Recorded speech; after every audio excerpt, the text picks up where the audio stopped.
You're on. My name is Beverly Sanders, and today is Thursday, June 25th, 2015. I'm visiting with Sandy Sharpe at McFarlin United Methodist Church in Norman, Oklahoma. We will be visiting about Sandy's life and the memories of her father, Tom Wilson, who's deceased, who was a well-known and well-loved McFarlin member. We will be assisted by Sandra's husband, Mike, and by Joe Sanders, who will be doing the filming. This interview is for the historical records of McFarlin United Methodist Church, as well as the Voices of Oklahoma United Methodism project of the Oklahoma Conference Oral History Research Program, which is coordinated through the Commission on Archives and History with the support of the Oklahoma United Methodist Historical Society. Sandy and Mike, I so appreciate your coming and being with us today. This is a story we have long needed to get recorded and have in our archives. We're so happy that you are here. We're able to take time out for your activities.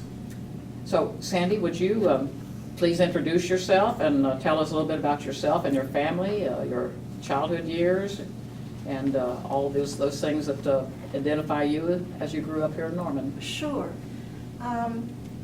I was the third child in my family.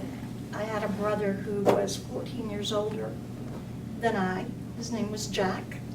That's an important family name. But he moved away from Norman soon after he graduated from OU.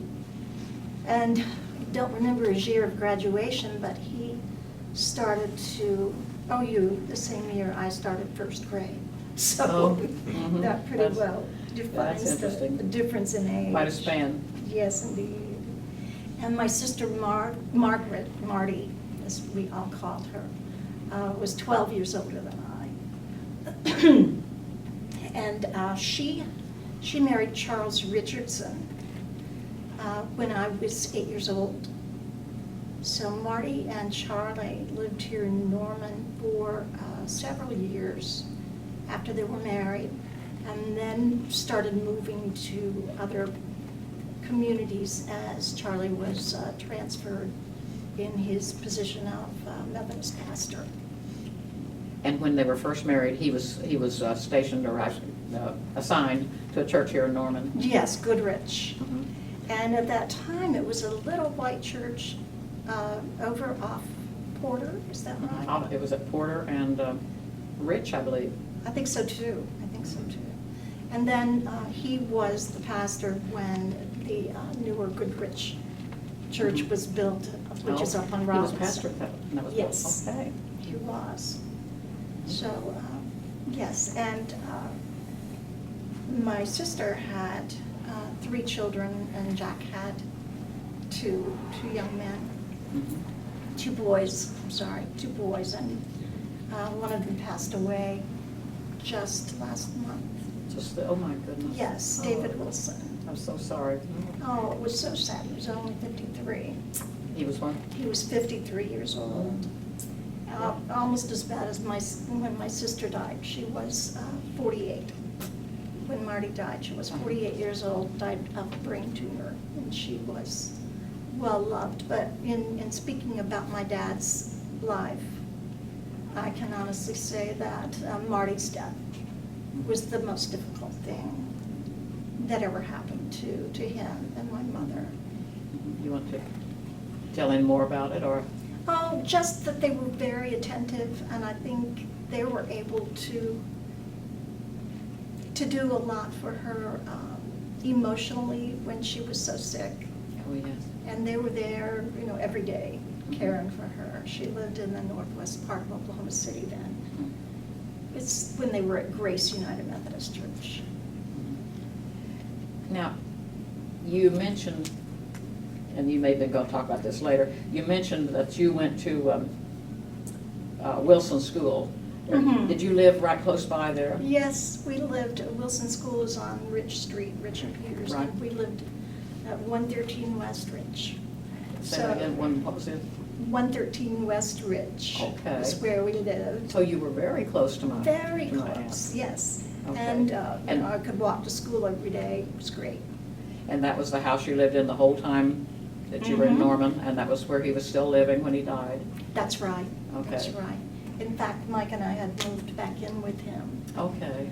the year before he died. Okay. We had Didn't realize that. We had been in Albuquerque, New Mexico, before Dad. Well, we've lived lots of places. I should tell you about that briefly too, because that's a big part of who I am.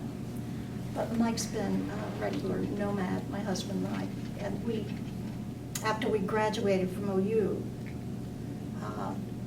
we moved to Miami, Florida, where Mike did an internship in pharmacy. And then after that, we moved to Columbia, Missouri. It was a Big 8 school, so it was Yeah. fun to be able to see Yeah, that was, basketball games and things. you were going to school when you were in Columbia? No, No. we graduated from OU, Okay. moved to Miami, Mhm. and then Mike got a different job and we moved to Columbia. Okay. Mike's a pharmacist and he worked for the Veterans Administration hospitals. Okay. So that's what took us so many different places. But after Columbia, we moved to Richmond, Virginia, and we were there for 17 years. And that's where I taught English, high school English in Virginia. Mhm. Then, after Richmond, we moved to Okay. Albuquerque, Okay, and then Boise, and then Bainbridge Island, Washington, and now Port Townsend. But okay, and so all of these places that you were moving were because of job opportunities or your, or Mike? yes, yes. We didn't move while our children were in school. We Ah. decided that Mhm. we would stay there and let them graduate from high school in Richmond. But Mike really had some good opportunities, and it was fun. Just through Albuquerque. Yes. Is what? Just through Albuquerque. I retired in Albuquerque. Okay. That's You're why we retired- were you're retired available. Yeah, we were available to move back to help Tom when his live-in helper Oh, student graduated. Mhm. Uh-huh. Thank you. Yes, I needed that. Mhm. And indeed, Dad didn't need us very long. We sold a house in Albuquerque and decided to move back here and stay with him as long as he needed us. He passed away the following year. Is that right? So you weren't here with him very long? No. And his age at that time? His age at that time was what? He was 96 when we moved No. back, 98 when he died. Let me just skim through the notes here, make sure we covered everything. Okay. You talked about your Marty's children. You talked about, did you talk about all three of her children? Well, no, I didn't. Beth is the oldest, and she was born when I was 10. Mhm. So she now lives in Nashville. And I just sort of say, she's the one that is doing something with one of the magazines. She's the managing editor of Alive Now, which is a Methodist publication that came out of the upper room. Uh-huh. So Beth is now in Nashville doing that. And she is an ordained Methodist pastor. Mhm. So, and Charles Allen, her younger brother, lives in Michigan now. He's lived several different places too. He considers himself to be from Colorado, even though he was born here in Oklahoma. He lived most of his years in Colorado, but now lives in Michigan because he married someone Mhm. who's a native of Michigan. And then Marty's third child is Thomas, Mhm. and he lives in Denver now. He is in Denver? Mhm. And what does he do? He is, Mike, help me here. He works in With computers. yes, Financial institutions, computer programming. Okay. that's good. He worked for Bank of America until last year. Uh-huh. But he was living in New York and commuting to Denver, or living in Denver and commuting to New York, whichever way you'd like to look at it. But he had quite a life there for several years, traveling back and forth between Denver and New York City. And you also then, after your dad, you came to live with your dad until he died, then you spent some time in Boise, Idaho, and Bainbridge Island, Washington? Mm-hmm. Yes, after Dad died, we moved to Boise, Idaho to be near our grandsons and their parents, of course, but mostly our grandsons. And then to right now, you're Port Townsend, Washington? Yes, And yes. how did you settle on that one? You know, I laugh because military, the question when we got time to retire was, where are you gonna go out of all the places? Yes, yes. So how did you wind up in? Mike, let me pass that one over to you, may I? Sure. When I retired at 65 in Boise, we had bought a vacation condominium in Okay. Bainbridge Island. Mhm. And we decided, well, prior to retirement, we bought it. And then when I retired, we planned to move there full-time and sell the condo and buy a house because it was a very small condo. Unfortunately, that was the height of the Oh, yes. the housing problems. So it took a few years before we could sell it. And we did want a house, but Bainbridge was such an expensive place, we couldn't really afford a house there. And we had been to Port Townsend before and had really loved it, so we decided to move up there. So are the two towns close together? About 50 miles. That's not too bad. Okay, well, now let's get to this, what has always been my favorite part of the story. This story about your father and your uncle and the family and how they got here, how they happened to Yes. wind up in Norman, Oklahoma. Right. It's a rather complicated story, and instead of trying to keep it all straight, I'd like to just read you something. Okay. I think everybody would be interested in that. And this was written in, this is an article that was written in 1945 for the publication that the Naval Air Station put The out. Naval Air Station here. Here in Norman. Okay. But he. And that was, I'm sorry, one more time. And That's that was when fine. he was working on? Yes. On the air station there? Mhm. Okay. Both Dad and my Uncle Jack worked for the Navy Mhm. before they worked for the University of Oklahoma. Mhm. But this is a well-written article, and I'm really fond of it. In fact, there's a more current one that I had planned to bring, but then I found this one, which was written in 1945, which is even more interesting, I think, from this perspective. Okay, and this is called Twin Joiners Help Navy Fight. South African accident shapes careers of versatile Wilson brothers. A youngster of 9 summers swinging on the horizontal bar in a Kimberley, South Africa schoolyard set in motion a train of events which 30 years later and 8,000 miles away was to aid the Naval Air Station in its extensive construction projects. "You've stayed up 2 minutes, Jack. You beat us all," chortled his twin brother, Tom Wilson, proudly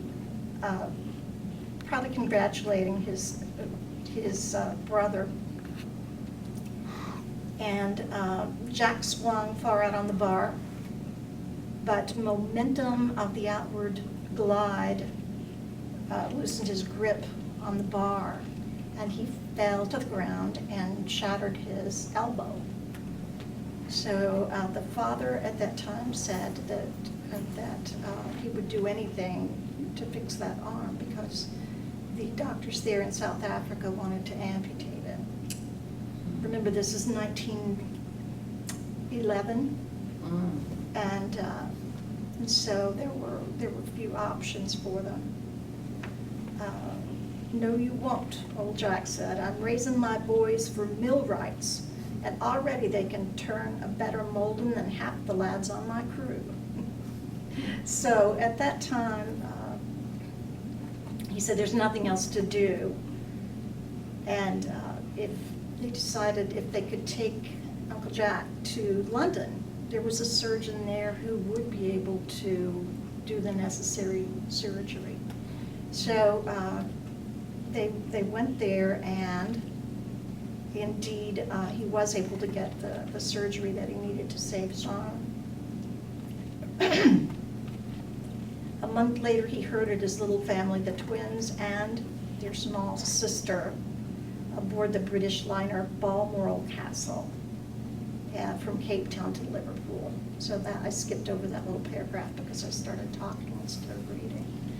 But they did sail on the Balmoral Castle, which Dad used to love to tell stories about. It isn't in this article, but Dad said that he and Uncle Jack would go down into the bottom of the ship where there were prisoners and do lots of things they weren't supposed to do because they were the only ones in the family who didn't get seasick.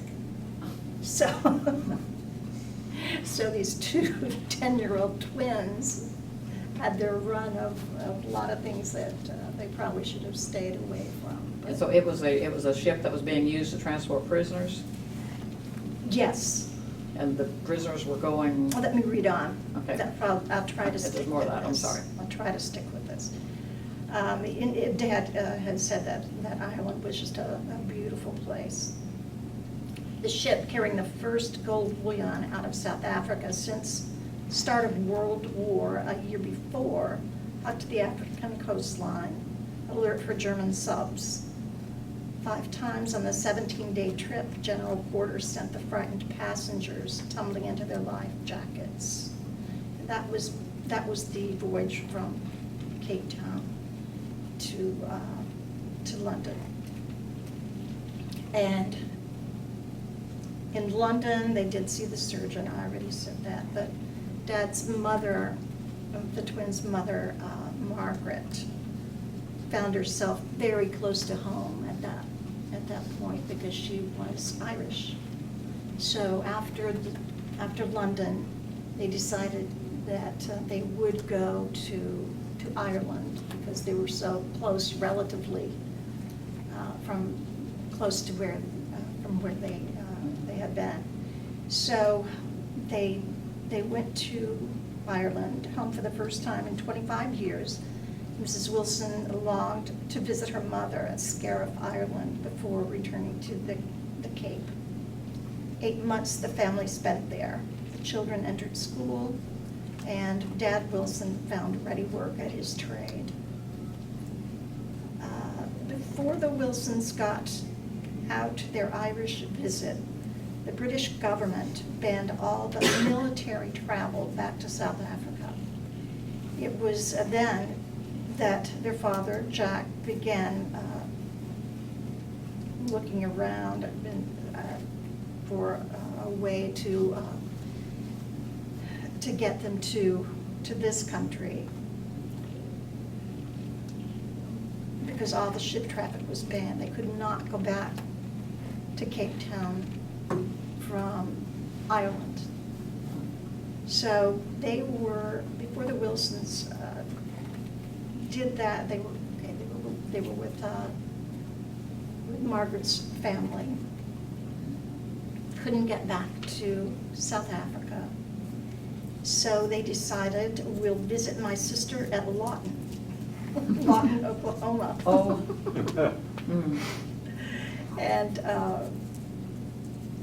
And catch a ship back from Galveston to go back to South Africa. Because at that time, the United States wasn't involved in the war. Right.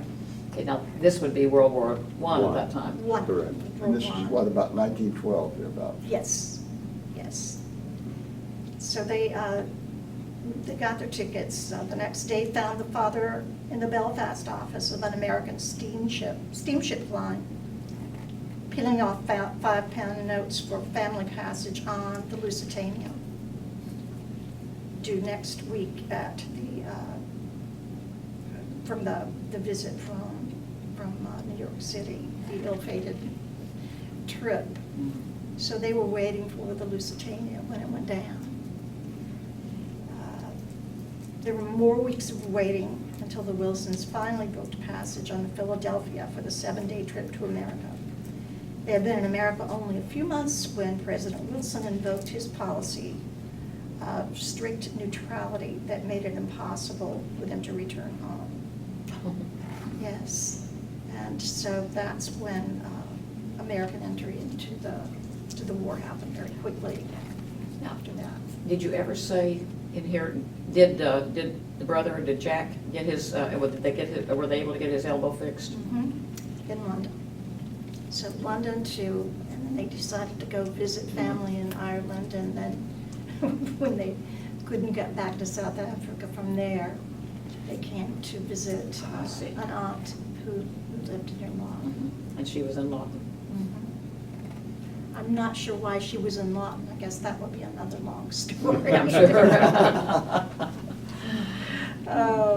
But, so they decided just to wait it out in Oklahoma. And the next year, the following year, my grandfather bought a farm down in southern Oklahoma near Lawton. And between growing seasons, he worked on wartime construction at Fort Sill and contracted some work in the city of Lawton. So after a few years, it became obvious that they wouldn't be going back. No. And Dad said that he could remember his mother crying when the belongings were sold at public auction. And I guess they got a check, and she was brokenhearted, of course, that had to be. And again, I can't imagine leaving home, expecting to go back, and then never seeing it again. Yeah, I mean, particularly when you left expecting to go back, and then you've got to Yes. readjust to the whole idea that. Indeed. With twin boys, I mean, this is my grandfather and grandmother, twin boys, and my Aunt Eileen, who was 3 years younger than Dad and Uncle Jack. So after they graduated from Cameron, the boys began farming and contracting with their father. This Wilson and Sons combination lasted until Jack's marriage 4 years later. For the next decade, it followed, Uncle Jack started to roughneck in the oil wells. Oh. And when he began doing that work, it was Dad who would stay there on the farm with the others, because they married sisters. My Uncle Jack and Zell were married first, and then later on, I think about 3 years later, my mother and father were married. So they married And that sisters. were they still in Lawton then? Mm-hmm, still in Lawton. So their wives were from Lawton. Yes, yes. The wives were there from Lawton. One thing that is not mentioned here that I didn't realize is that after they graduated from Cameron, Uncle Jack and Dad were to be teachers. They had teaching certificates in hand, and they couldn't find a job, even though they were very well qualified and teachers were needed. They weren't able to find a job at all, and after some questioning around town, they learned that they had been blacklisted by the Ku Klux Klan because they were foreigners. Because they were foreigners. They were foreigners And and Catholic. they I were wondered, Catholics. you had that in your notes here, that was meant to surely Yes. find. They were foreigners and they were Catholics. Catholic, oh, Yes. I mean, definitely. So- And this was, now, we're talking the period still in there from 1912, during the World War I No, years. this is more like Or it's already- 1920. Okay, so you're a little later now. Okay, well, sure, they were something married, like but, that. yeah. After they graduated from And they were college. blacklisted by the Ku Klux Klan? Yes. Dad had a story that he would tell us about going out after dark and getting on his horse and riding into town. This is from the farm, riding into town and attending a Klan meeting. Because he just couldn't understand, couldn't fathom what this could be all about. Uh-huh. How could they be blacklisted by anyone? So he went to a Klan meeting to see And they let him in? more about, well, yes. They didn't know He who said he he was. went in, Oh. went in and sat in the back. Nobody knew he was there, I don't suppose, but he did ride his horse into town to go to a Klan meeting. But Uncle Jack and Dad got along very well. And this article says, the boys who attained their 40th birthdays last week have yet to indulge in their first fight or fuss. They liked to work together. Without seeming in a hurry, they accomplish a maximum of quality craftsmanship. We each know what the other is going to do, and there's no time lost in planning, explains Jack, who's 15 minutes older, 2 inches taller, and 20 pounds heavier than his brother. But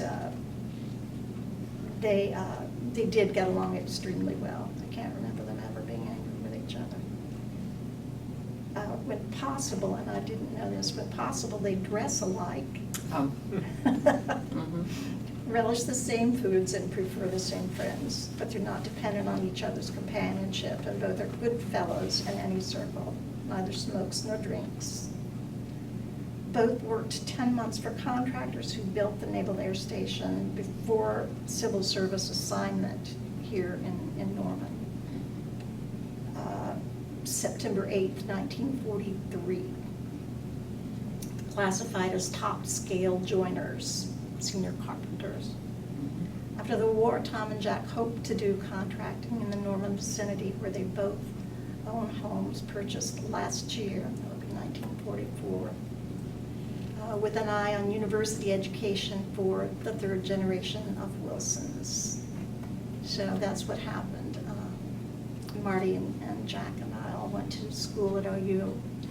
But after the war, the university bought the Naval Air Station, part of the buildings. I don't know exactly how that worked, but the carpenter shop where Dad ended up working was then the North Base. Yeah. So Uncle Jack was the carpenter on the South Base and Dad at the North Base. And so they maintained their close So they were still able identities to be then. close. Yes, yes. So that's how Dad got to this country.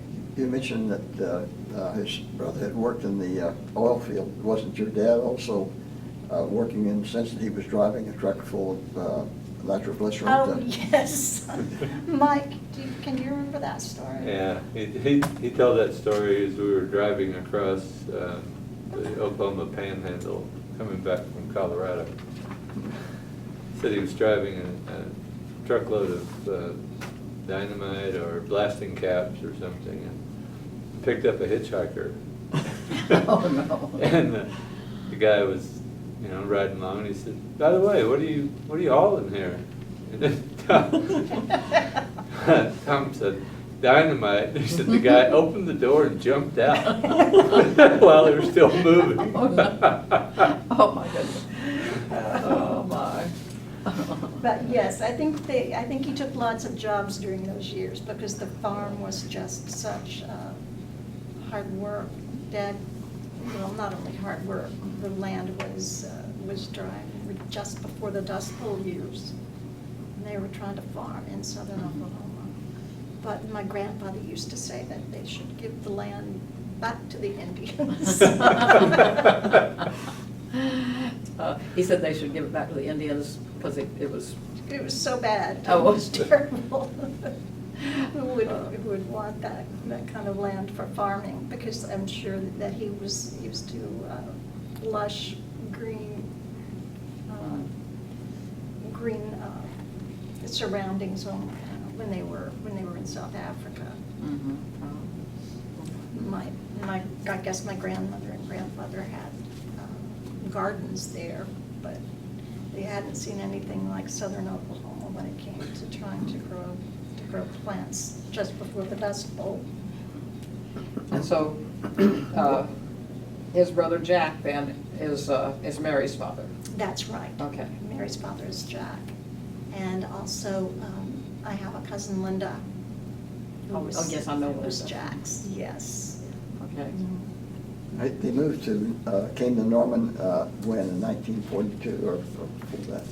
43, 43 is when they came in. yes. Okay. And that was to work on the south base, basically. Mhm. And possibly the north base too, or just the south base.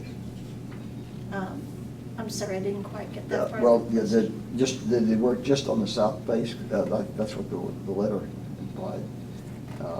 Yes. I think so. Don't know.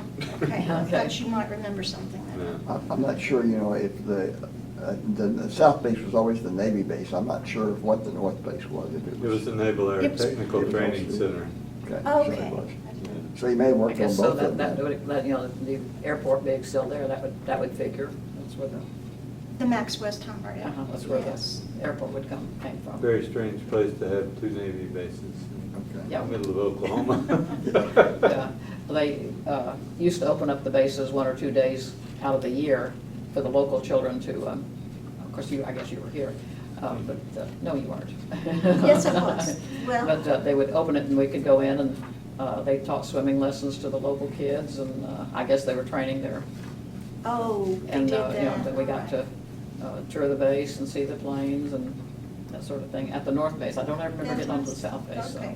I was thinking that the Navy left in '56. I don't know, they seem to leave traces, I really couldn't Yes. say. That's about the time that, I know that I went there for one of my physicals when I was in LTC. And at that time, it seemed like to me that very shortly after, that time I was graduating is whenever they closed it. But Okay. the north base was already closed prior to that, I think, Okay. All right. because the university was already using it for various and sundry things. In fact, the prom that we went to, or what it was called, Yes. that was in one of the hangars on the north base. Okay. And I took some tests up there on the north base too.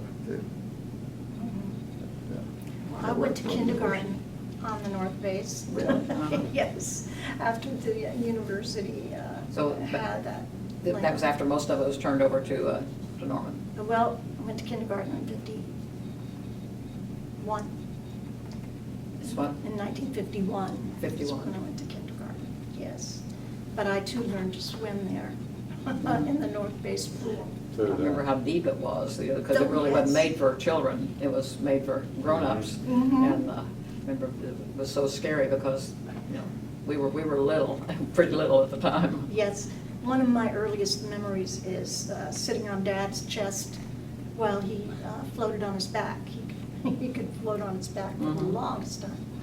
And I can remember sitting on his chest and floating around that pool.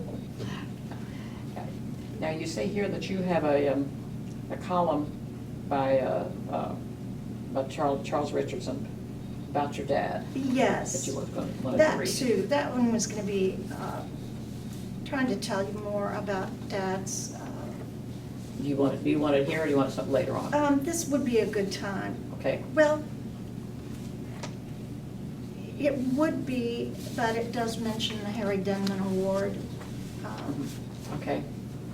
which we can do now. This is called the Harry Denman Evangelism Award, and it was given to Dad in 1983. And Would you turn that around, Turn hold it it around down and there, turn around, hold it Okay. now. And I'll- here we go. Whoop, wrong that way, work? Corrigan. Yeah, I think that's probably got it, that's good. But Charles's article touches on. It was what? Charles's article Okay. touches on the Harry Denman Award, Okay. but we can go ahead and talk. And where was his article? It was his column in the church newsletter. With the when he was church? At Grace United Methodist Uh-huh. Church. And Okay. again, Charles Richardson died about 3 years ago. He went on to be. About how many? About 3 years ago. He went on to be district superintendent. I think I remember that. Mhm. So he had a good career in the church. The highlight of annual conference this year was getting to see my father-in-law, Tom W. Wilson, of the McFarlin United Methodist Church in Norman. received the Harry Denman Award for lay evangelism. The Denman Award is named after Harry Denman, a layman who headed the General Board of Evangelism of the United Methodist Church for many years. Harry was one of the most effective personal evangelists the church has ever produced. The awards are given to the lay person and the minister in the conference who have done meritorious work in the field of evangelism. Tom moved to Norman in the 40s from a farm near Holiday, Oklahoma, which is southwest of Lawton. And there's part of this that I'm going to omit because I would be repeating myself. Let's see. For over 25 years, Tom has regularly visited prospective members for his church. He always has a shirt pocket full of prospect cards. There were weeks in which he would go out calling as many as 3 evenings. In one particular year, he was personally responsible for over 60 families joining McFarlin Church. Even signed up a few families for other Methodist churches in town. In addition to the visitation, the church regularly benefited from his carpentry skills around the church, as he would be called on to repair something. All of this donated. And finally, he has served as a greeter for Sunday school and worship every Sunday for many years. What is his secret? He loves God and his church. He cares about people. He cares enough to do something about letting people know that the church cares and wants them to be a part of the church. He is a warm, gentle, and friendly man who would give his last dollar to help someone who is in need. Every church ought to have a Tom Wilson or two in its membership. He richly deserved the recognition, although his response to the award was that the ministers under whom he served were responsible for his success. I'm proud to be a part of his family. And so I thought that was really a well-written article as far as who my dad was, because he did care about people. And I'm just realizing as you read that, we need to cover how did he go from being a Catholic to being this kind of a member of McFarlin? When he married my mother. I see. He joined the Methodist Church. Mm-hmm. And so did Uncle Jack and Aunt Sal. But yes, that's when he became a Methodist. When And apparently they didn't find the transition difficult. No. He loved the Methodist Church, and the thing Sounding about... like he loved any church that worshiped God. Well, perhaps, but he loved the fact that anyone is welcome for communion in the Methodist Church. That was the most important aspect of it that I recall him talking about. But that's not true with other denominations, other Christian denominations. With other denominations, yes, I know. Especially not Catholic. Right. And when you've grown up Methodist and really not experienced anything except Methodist, Indeed. it comes as a surprise when you go to these other places and find that you Yes. can't take part. Yes, he felt very welcome and in the Methodist Church. And so he went to work in the church. Yes, And I think don't you know. said you have a document that talks about some of the things that he did. Oh, Or I is do. That was the same one. I did. I don't think I have it. Can you just talk about it Is by it there? memory, the kind of things that he was doing for the church Well, he during all did those lots years? of carpentry work for McFarlin. If there was something that needed to be repaired, he would just do it. He wasn't the kind of person to put things through committees and wait until they voted to see whether something needed to be done. He just did it. So lots of carpentry work. I know he made the little, in the sanctuary, the little trays that hold the communion cups. He made that. On the backside of the Around the altar. altar. Yes. He also, I think, has been given credit for the podium that we have in the 2-in-1 class. That they said, at least I was told that he was the one that made that for them. Okay. And I remember making things for people who, for Sunday school classes and other things, if they were having fundraisers, he would work on, whatever it was they were trying to accomplish. He did lots of things just because he liked to. There's one thing that he did that he started bringing vegetables to church Yes. every year. As far as I know, Dad's garden was the start of what's now known as Food for Friends. I think so, because they I can see a lot of it sold going there. They sold it here, and they used the money for Mhm. that. Well, before that, he just gave it away. He and Mom had more vegetables then. He loved He it. loved gardening, I guess. Oh, yes, he did. And Dad was almost a person of extremes when it came to many aspects of his life. He didn't just have a garden, he had the biggest vegetable garden he could fit onto his property at 113 West Bridge. There was one year, I brought my rototiller in and broke it for him, and I had a plow I could hook on behind it, to create the ditches for his potatoes and stuff like that. And the Methodist men helped him plant the potatoes, and I think it was beans, the two things he put in. That was only one year that we did that. Okay. It may have been the last year that he actually. It might have been, Yeah. because he used to boast that there had never been a rototiller in the garden. He used his father's hand plow. And I guess he was active for a long time in ushering. Yes, he Helping with was, and for the early service. But he felt very responsible when he said he would do something. He felt responsible for the longest time. He said that Finus Crutchfield asked him to be responsible for the ushers at the early service, and no one had ever told him to stop doing that. Right. So even after Finance was gone. Yes, long after Finus was gone.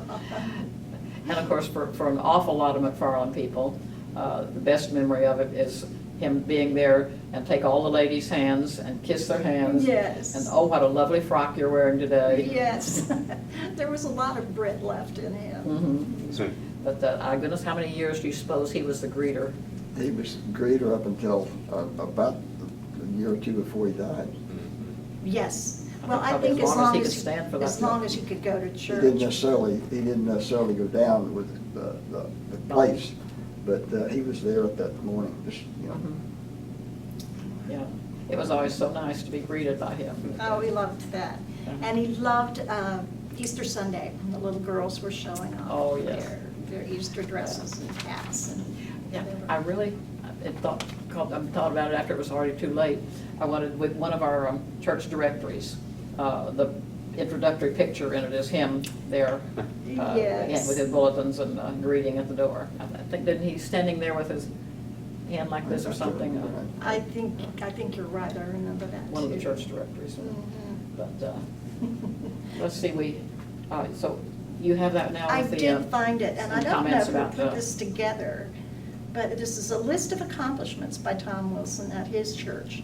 Mhm. Joined McFarlin United Methodist Church in December 1943. And he has served on the following: greeter each and every Sunday morning, usher. And he kept the building in repair by doing the work himself. Served on the parsonage committee and made repairs there. Faithful class member of the Builders Sunday School class for 50 years. Provided transportation for other elderly people to church for 50 years. Administrative board member. Served on the evangelism committee for 40 years. Was personally responsible for over 1,000 people joining McFarlin, and was awarded the first gold fish hook for his efforts in evangelism. Received the Harry Denman Award at an annual conference in 1983. Delivered flowers from McFarlin's altar each Sunday to those in the hospital. And since retiring in 1975, has provided thousands of pounds of fresh vegetables to McFarlin's market, which proceeds help on mission projects, plus sharing many vegetables to other people. This says to other elderly and McFarlin members, but he gave vegetables to anyone and everyone. He never sold anything from his garden. It was big enough to be a small truck farm. Yeah, it was. But he never sold anything, never sold a pea from that garden. And he was so proud of it. Let me take you on a tour of the garden. he would say if he went to visit him. You know, back to his ushering, you know, he was really in charge, and he said he taught you might say the students that were going to be ushering upstairs and everything like this. Mhm. And one thing he said, you've got 2 steps to get in step. Okay. Going down the aisle, you're in step, but the second step, you better be in step. Well, I did go on visitation with him when I was a little girl. I can't remember very much about it, but I just remember that I was allowed to be his buddy on those evangelism trips. And I can also tell you this, he didn't particularly enjoy doing it, but he knew that he was good at it. Mhm. And, you know, for some reason, he just had a knack for doing that. And thus he felt that it was his responsibility to do that for McFarlin. That's interesting. Yes, but when he got home after visitation, he would just be exhausted, just spent. And this I can remember from when I was a teenager or so. He would just come home ready to hit the sack. He was totally mentally and physically exhausted when he got home. And there wasn't preaching going on, you know, during his visits. He just made sure that people knew about this church and that they would be welcome coming here. It was a very basic visit. He didn't try to go any further than that. And he always asked them for a commitment. They did one? He always asked them for a commitment Oh. Mhm. Oh, that's before he would right. Go ahead. leave their house. Their commitment that they would be back at McFarlin next week? Mhm. Or to another Methodist join. church. Mm-hmm.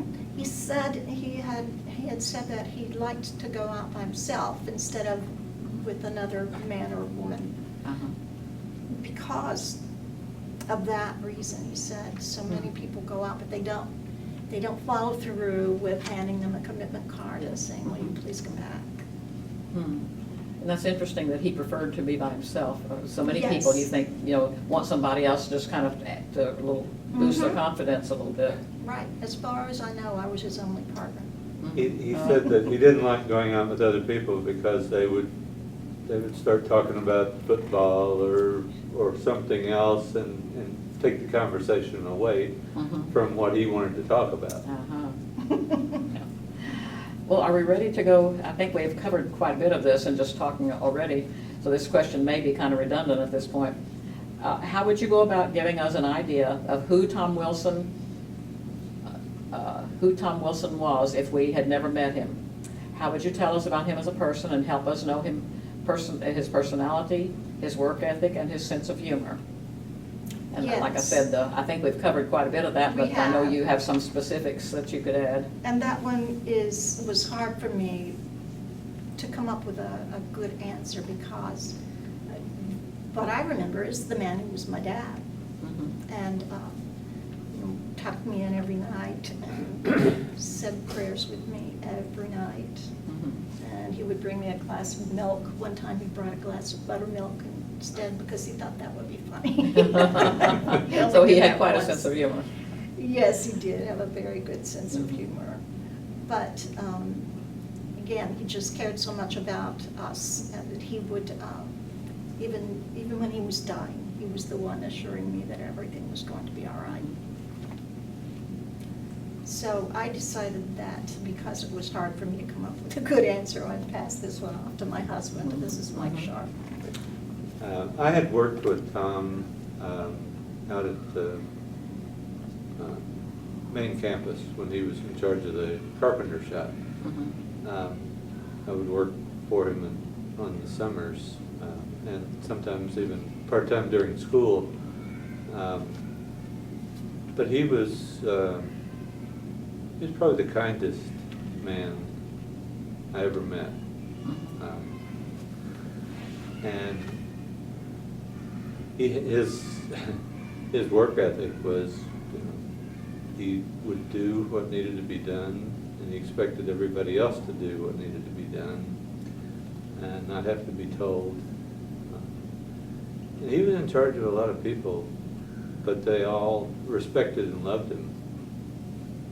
So, you know, I never saw him get mad. Except he'd get frustrated with the professors because they need a With the job. professors? Yeah, they need a job done, but they wanted him to do it without making any noise or dust or disrupting the class. Oh. So they expect me to do it at night, I guess. But he was the ultimate sports fan at OU. That really gave him a lot of pleasure. He was a football fan and a basketball fan and a wrestling fan. He had season tickets for all those sports. He liked to go to the women's basketball. And Bob White took him to a lot of football games. And Bonnie, Bob's wife, took him to a lot of basketball games. And I'd gone with him to a few when we would come back and visit. And he was planning to go to his 50th consecutive Cotton Bowl or OU Texas game.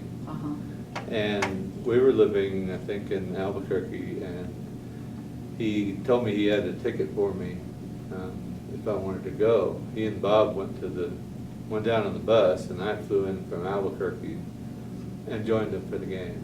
And we were expecting some recognition during the halftime, and it didn't happen. So I was disappointed. I don't think he was, because he knew his accomplishment there. But I think Charlie had called him OU's #1 fan. There are other people who think other people are their #1 fans, but he was probably the most honest man I've ever met as well. In anything, any specifics on that? In every way. I can't think of anything really specific. It's just that, you know, he didn't sugarcoat anything. He told whoever he was talking to or working with, you know, what needed to be done and how it needed to be done and what he expected. And he would go to work early every day and spend an hour or two planning before all the rest of the crew got there. And something Sandy didn't mention, but he went home for lunch almost every day, or maybe every day. And he'd eat lunch and take a 15-minute power nap and get up and go back to work. My goodness. He started coming home for lunch. Mother said he started doing that after I was born. And he had been taking the naps all along, even when he was young. Yes. It didn't just start as he got older. I don't. No, That was, he always did I guess that was his formula for being able to be in top shape all the time. Absolutely. And I can remember that. He would sleep exactly for 15 minutes and then just wake up. There wasn't an alarm or anything like that to get him. Did he wake up on his own, or did you have to wake him up He always woke up on his own. And at 15 minutes? when he was, I was thinking about his garden when Sandy was talking about it. He decided to put a strawberry bed in along the back fence of the garden. Of what kind? Strawberry bed. Oh, strawberries, And he found somebody that had a bunch of sand and told him he could take as much of the sand as he wanted. And he borrowed a truck, and I went out with him to shovel sand. So this was before 1971. Yeah, while I was still in school. And we graduated in '71. And we went out to shovel sand, and that was, of course, typical Oklahoma summer. It was 100 degrees.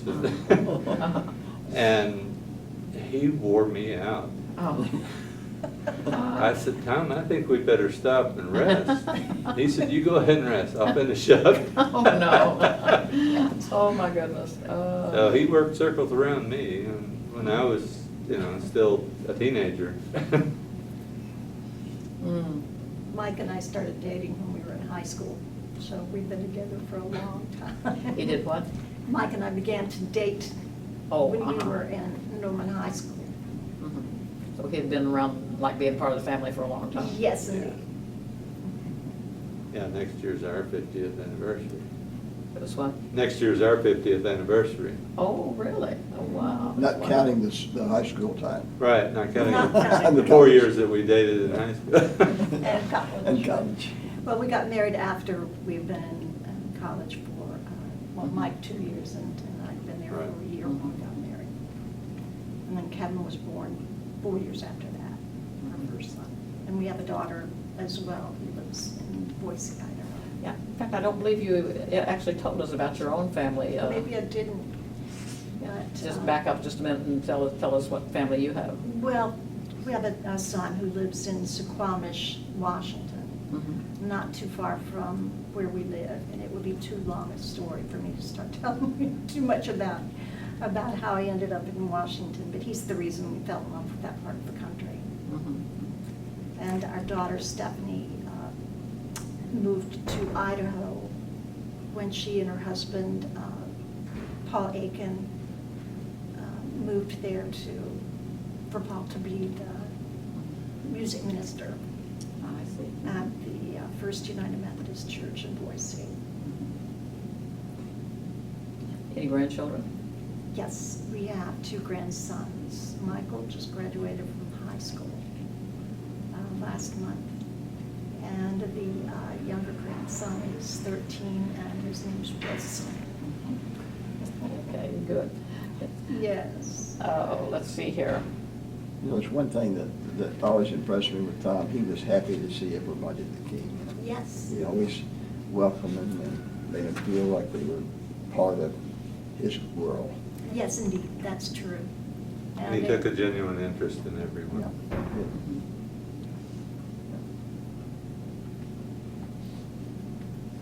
Okay, have we covered sufficiently Tom's personality and what made him the person he was? I think we have. Okay, well, and then I had asked one question I'd be interested in your answer to, because I'm always kind of interested in how children see their family when you're young. And I had said, were you aware in your younger years of how special your father always was to the people of McFarlin? His roles ranged from volunteer, gardener, greeter, and I have no idea how many more. And do you know of some other, okay, we've already covered that. But were you aware as a child that he was a really unusual person? I wasn't. I was not. It was only after I gained some maturity that I began to see what an unusual guy he was. But no, when I was a little girl, as far as what he did here in the church, I just considered him as being part of that team of people who did things for other people and welcomed and led worship and whatever. And that's how he considered himself too. He, one of my high school friends was Braden Cross, and I knew his dad was the president of the university. But Dr. Cross was also one of my dad's good friends. He had so many friends. Dr. Sutton would come over. Dr. Sutton was what department? Ornithology. Ornithology department. But he would come over and talk to Dad about the birds and talk to him about his garden and gave him books that he had written that were inscribed to Daddy. But he had lots and lots of friends. But no, I didn't consider him as being anything other than just one of those good people at McFarlin until I got older. Did his dedication to the church inspire any feelings like that you needed to do things for the church yourself? Actually, we haven't done as much as As a teenager. nobody's done as much as he has, but Mike and I were pretty faithful choir members in other churches we belonged to. during And they the didn't years. have at that time the wonderful, youth mission trips that we have for kids now. So you didn't have a chance to go No, on mission trips and that sort of thing. no, didn't do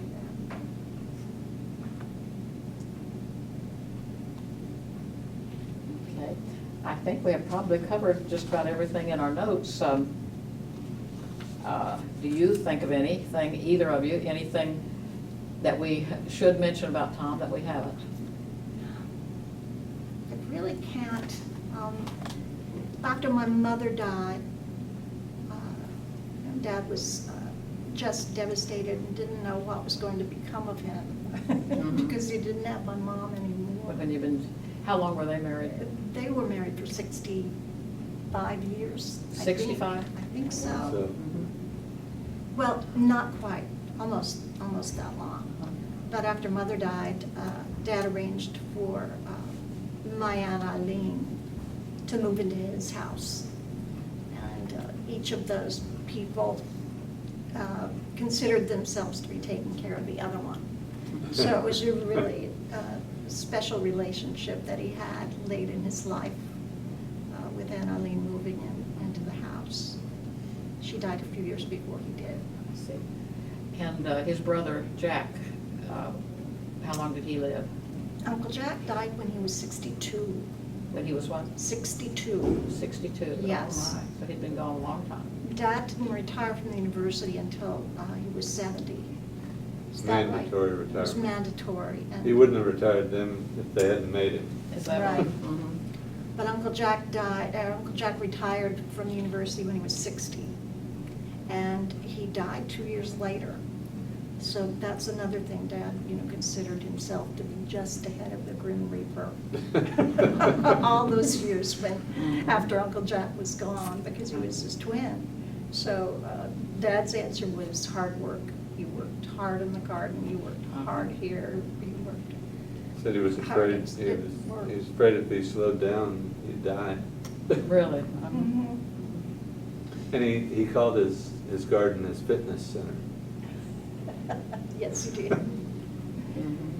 Said he couldn't understand why people would go out and pay money to go to a health club when all they needed to do is go plant a garden. And he said it wasn't his garden, it was the Lord's garden. All he did was plant the seeds. Yes.